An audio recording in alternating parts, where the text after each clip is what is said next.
이제 이스마엘을 낳고 13년이라고 하는 시간이 흘렀어요. 그렇게 아브라함은 이제 99세가 되었고 하나님은 아브라함에게 나타나셔서 언약의 말씀을 전하여 주시죠. 그러면서 아브라함에게 이제 너의 이름은 아브라함이다 이렇게 얘기를 하시죠. 또 너에게 속한 모든 남자는 할례를 행하도록 해라. 이것이 너와 나 사이에 맺는 언약의 징표다 이렇게 말씀을 하셨어요. 이 몸의 일부를 잘라낸다는 것은요 결코 쉬운 일은 아닙니다. 당시에 지금처럼 어떤 마취제가 있었던 것도 아니고요, 이 수술 칼처럼 메스처럼 아주 날카로운 수술 도구가 있었던 것도 아니에요. 방법은 돌로 찍는 거예요. 그거밖에 없어요. 돌을 날카롭게 갈아서 그걸로 찍어내는 것밖에 없어요. 마취도 못하고 그냥 생으로 생살을 그냥 찍어내서 잘라내야만 했어요. 수술을 해도 마취가 풀리면 상당히 아픈데 이 생살을 찍어서 잘라냈으니 얼마나 고통스럽고 아팠을까요? 생각만 해도 남자들은 알죠? 고통에 대해서. 이 아픈 걸 하나님은 왜 명령하셨을까? 참 의아해요. 그러고 나서 이제 사라의 이름도 사라로 바꿔주셨어요. 이 사라는 너에게 아들을 낳아줄 것이고 여러 민족의 어머니가 되어줄 것이다 이렇게 하나님께서 말씀하시죠. 그러나 아브라함은 엎드려서 속으로 비웃었어요. 아이고 내 나이가 99세가 됐는데 무슨 이 나이에 아들을 낳아, 이렇게 생각하면서 뭐라고 얘기를 하냐면 아유 하나님 그냥 이스마엘이나 잘 살게 해주십시오 이렇게 대답을 했어요. 이에 하나님은 내 아들의 이름을 이삭이라고 해라. 내가 그와 언약을 맺겠다 이렇게 말씀을 하시죠. 이후 아브라함과 이스마엘을 비롯한 집안의 모든 종들까지 다 할례를 받게 되었고 이것이 오늘 우리가 함께 살펴볼 본문의 내용입니다. 근데 오늘 본문에서 우리가 살펴볼 중요한 이벤트는요, 오늘 설교 제목과 같이 할례와 계명이라고 하는 이 두 가지 사건입니다. 그에 앞서서 먼저 좀 살펴볼 부분이 있는데 그건 뭐냐면 성경에 기록되지 않은 13년 동안 도대체 무슨 일이 있었나라는 거예요. 86세 때 16장에 86세 때에 하나님이 찾아오시고 13년 동안에 뭔가 점프가 일어난 다음에 99세 때가 되어서야 하나님이 나타나시죠. 왜 그럼 그 사이 동안은 아무 일도 없었는가? 왜 하나님은 나타나지 않았는가? 하나님에 대한 언급은 왜 하나도 없고 아브라함의 삶에 대해서도 왜 아무것도 언급이 없는가? 이런 궁금증이 생길 수가 있죠. 물론 본문에 기록되어 있지 않아서 정확하게 알 수는 없지만 아마도 아브라함은 이 13년 동안 이스마엘을 키우는 그 재미에 살았었던 것 같아요. 86세 때에 가졌던 아들이니 얼마나 귀하고 막 애지중지 얼마나 이쁘게 키웠겠어요. 아마도 하나님을 찾기보다 이스마엘을 끼고 사는 것이 너무나도 좋아서 그렇게 아마 살았던 것 같아요. 아브라함의 그런 마음이요 바로 이 18절에 아주 잘 드러나고 있어요. 아유 하나님 그냥 이스마엘이 나 잘 살았으면 좋겠습니다. 하나님께서 지금 사라가 너에게 아들을 낳아줄 것이다 이렇게 얘기를 하고 있는데 그 앞에다 대고 아유 됐고요 나 아들 더 이상 필요 없고요 그냥 이스마엘이나 잘 살게 해주세요 이렇게 얘기하고 있는 거죠. 그러니까 이스마엘이라고 하는 이 아들에 대한 그 얼마나 그 귀중한 마음을 가지고 있었는지 18절에서 너무나도 정확하게 알 수 있겠죠. 그런데 그렇게 13년이 지나서야 하나님은 이스마엘이 아니라 이삭이 언약의 아들이다 이렇게 얘기를 하고 계세요. 이제껏 이스마엘에게 마음 다 주고 그렇게 살았는데 이제 와서 우리가 아는 것처럼 나중에는 어떻게 해요? 하갈과 이스마엘을 집에서 내쫓기까지 하죠. 뭐 그거는 이제 다음 얘기니까. 결국에 그러니까 아브람과 사레가 인간적인 방법으로 낳았었던 이 이스마엘이 아니라 하나님이 사라를 통해 주시고자 하는 그 아들이 진짜 언약의 대상이라는 거예요. 그게 진짜 언약의 아들이라고 하나님은 말씀하시는 거죠. 아마도 인간적인 방법으로 만든 자기 열매에 빠져 살아가는 이 아브라함에게 그게 아니다. 내가 언약의 아들 내게 주겠다. 이런 마음으로 하나님의 방법을 보여주시고자 하시는 것 같습니다. 사실 나이가 이미 99세나 되었고 사례는 원래부터 아기를 갖지 못했기 때문에 자녀를 낳는 거는 뭐 거의 불가능한 게 아니라 아예 불가능해요. 아예 불가능한 상태입니다. 그래서 그들이 생각하기에는 86세라는 나이가 어떻게 보면 마지노선이었기 때문에 사례의 입장에서도 이렇게 해서는 도저히 안 되겠다. 하갈을 통해서라도 아들을 얻자라고 생각했던 거죠. 그런데 이제 마음을 다 비우고 있었는데 이제 이 99세 때에 돼서 아들을 낳게 된다면 어떤 생각이 들까요? 불가능하다라고 생각했었던 그 99세 때에 아들을 낳게 되면 무슨 생각을 하겠어요? 하나님께서 말씀하셨던 것들이 기억나겠죠. 아, 이건 하나님이 하셨구나. 내가 내 힘으로, 내 아내와 힘으로 어떻게 해서 낳은 아들이 아니라 진짜 하나님이 주신 언약의 아들이구나라는 것을 깨닫게 되겠죠. 즉 다시 말하자면 이 인간으로서는 늦었다고 생각했던 때가 바로 하나님께서 일하실 순간이라는 거예요. 99세 때에 아브라함과 사레가 다 마음을 다 비우고 포기한 그때에 하나님께서 나타나셔서 내가 너에게 아들을 주겠다. 그 아들의 이름을 이삭이라 하라. 아주 구체적인 언약을 전해주시는 거예요.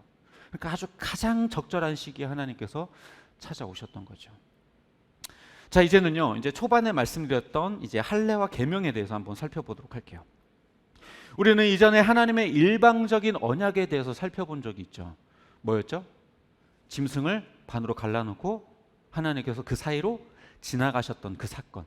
일방적으로 언약을 하시면서 아브라함을 향한 그 언약을 내가 신실하게 이행하겠다라고 하나님께서 맹세를 하시죠.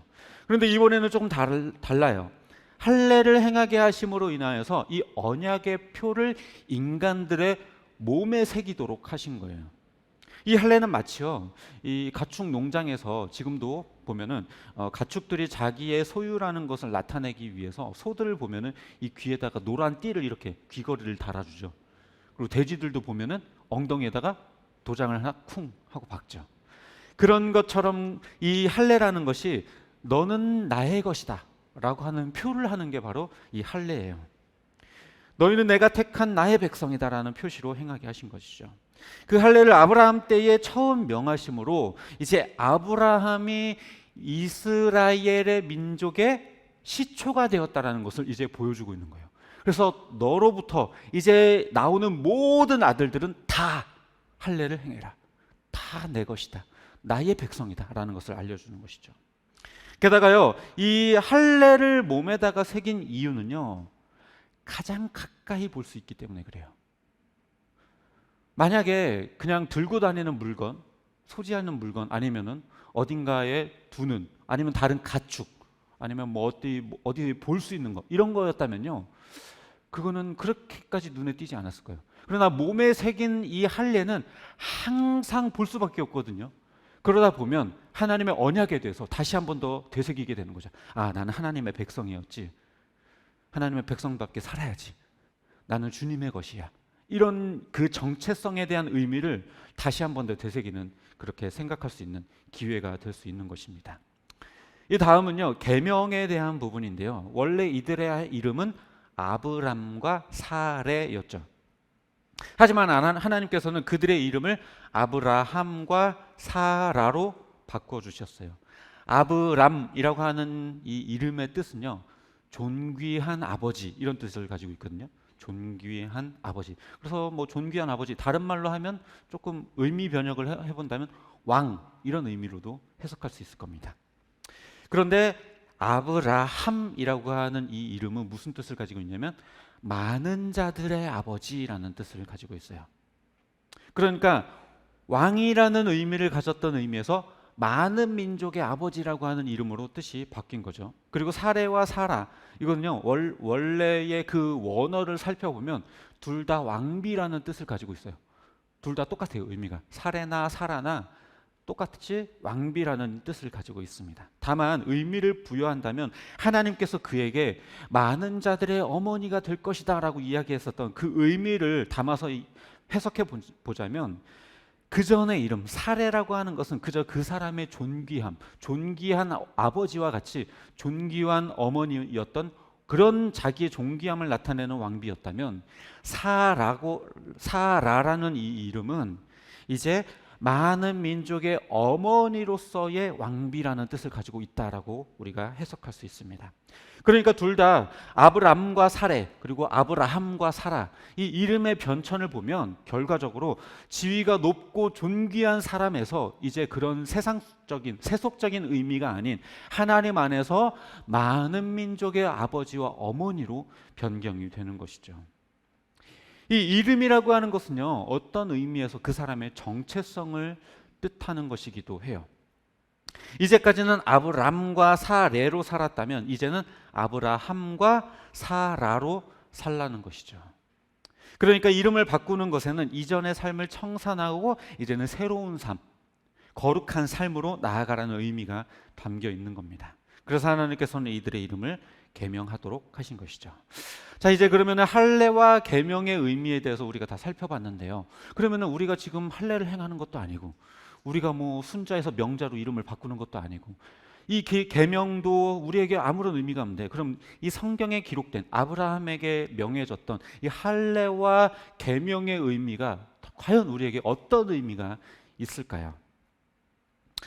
할례는요, 예수님 시대까지 계속해서 행해졌거든요. 아브라함 때부터 예수님 시대까지 계속 행해졌어요. 그러나 예수님 시대 이후로는 할례를 행하지 않게 되었어요. 왜 그러냐면 예수님께서는 율법의 완성이시기 때문에 그래요. 모든 율법을 완성하셨기 때문에 더 이상 할례가 의미 없어지게 된 거예요. 예수 그리스도를 믿으면 그냥 하나님의 백성이 되는 거지 할례를 받아야지만 하나님의 백성이 되는 게 아니기 때문에 더 이상 할례를 행하지 않는 것이죠. 그런데요, 우리가 더 이상 할례를 행하지는 않지만 하나님께서 우리에게 새로운 언약의 징표로 주신 게 있어요. 그게 뭘까요? 네, 바로 보혜사 성령이에요. 보혜사 성령. 우리 안에 성령 하나님을 내주하게 하심으로 인하여서 너는 내 거다. 내가 택한 나의 백성이다라는 것을 하나님께서는 우리에게 확증하여 주시는 거예요. 그래서 단순히 몸에 새겨서 기억하는 것이 아니라 하나님께서 이렇게 보잘것없는 인간이라고 하는 세속적인 인간이라고 하는 이 존재에 하나님께서 들어오셔서 함께 해주신다는 거예요. 그래서 하나님께서 들어오셔서 우리의 삶을 예수 그리스도를 만날 그날까지 우리를 인도해 주시고 확증해 주시는 것입니다. 그래서 우리가 무언가를 행해서 확증하는 것이 아니라 하나님께서 직접 확증해 주시는 거예요. 그리고 또 계명이라고 하는 것도요, 우리에게 아주 값진 의미를 가지고 있어요. 이전에 우리가 살던 삶, 세상에서 살아오던 우리들의 삶은요, 그냥 사탄에게 속한 악한 사람들이었어요. 그러나 예수 그리스도를 믿으면서 하나님께서는 우리를 무엇이라 부르기 시작하셨냐면 성도라고 부르기 시작하셨습니다. 하나님께서는 우리에게 성도라고 하는 이름을 주셨어요. 그리스도인이라고 하는 이름을 우리에게 주셨어요. 즉 이제까지 세속적으로 살아오던 그 삶들은 다 청산하고 이제 하나님 나라의 백성답게 성도답게 그리스도인답게 살라고 우리에게 명령하시는 거예요. 우리의 이름을 그렇게 바꾸신 것은요, 그냥 명자에서 순자, 이름이 너무 촌스러워서 바꿔야겠다 이게 아니라 이제까지 살던 삶을 청산해라. 이제 너희들의 삶은 내 안에서 달라져야 한다. 참된 그리스도인답게 살아야 된다라고 하는 의미가 담겨져 있는 거예요. 아브람을 아브라함으로, 야곱을 이스라엘로, 시몬을 베드로로 그렇게 이름을 바꿔주신 것처럼 이제까지의 삶을 다 내려놓고 새로운 삶을 살라라고 말씀해 주시는 겁니다. 이제 말씀을 정리하도록 하겠습니다. 아브라함이 이제 99세가 되던 때에 이스마엘에게 마음을 주고 살던 그때에 이삭을 낳게 될 것이라고 하는 약속을 받게 되었습니다. 이 언약은 결코 인간이 계획해서 이루는 것이 아니라 오직 하나님의 계획과 하나님의 이행대로, 실행대로 이루어지는 거예요. 인간들은 자기의 힘으로 이스마엘을 낳으려고 했지만 하나님께서는 친히 이삭을 주시는 하나님이셨던 거예요. 게다가 할례와 계명은 우리들의 정체성과 앞으로의 우리가 어떻게 살아야 할지의 삶을 보여주는 것입니다. 할례를 통해 하나님을 믿는 이스라엘의 민족이 시작이 되었고 계명을 통해 이전과는 다른 삶을 살게 하시는 것처럼 하나님께서 이제 우리를 통하여서 이제까지 살던 삶을 벗어나서 성령 하나님이 내주하시는 진정한 하나님의 백성이 되어 이제 이름을 바꿔 성도로서 성도다운 삶을 살라고 우리에게 명령하시는 것이죠. 하나님께서 아브라함을 75세에 불러 99세가 되어서야 비로소 그를 진정한 이스라엘의 아버지로서 모든 민족의 조상으로서 인정하셨어요. 아브라함은 원래 혈통으로 따지면요, 이스라엘 사람이 아니에요. 원래 혈통으로 따지자면 바빌로니아 사람입니다. 그런데 이제까지는 바빌로니아 사람으로 살았을지언정 이제는 이스라엘의 백성으로 살라고 명령하시는 거예요. 이스라엘이라고 하는 민족은요, 원래 존재하지가 않았어요. 바빌로니아 민족으로부터 이 아브라함으로부터 시작된 것입니다. 그러니까 이스라엘 민족이라고 하는 것은 하나님께서 아브라함을 일방적으로 택해서 그 민족을 시작하게 하신 거예요. 심지어 그 명령, 할례와 계명을 통해 그것을 공식적으로 공표하시고 선언하신 것입니다.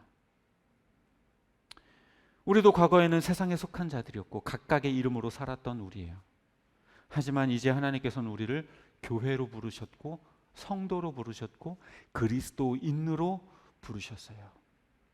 우리 안에 성령 하나님을 내주하게 하셔서 우리의 삶을 인도하실 뿐만 아니라 보호하시고 지켜주시고 가르쳐주시고 깨닫게 하시고 응답해 주시고 감동해 주시고 마지막 날까지 우리를 확증해 주시고 보증해 주시기까지 합니다.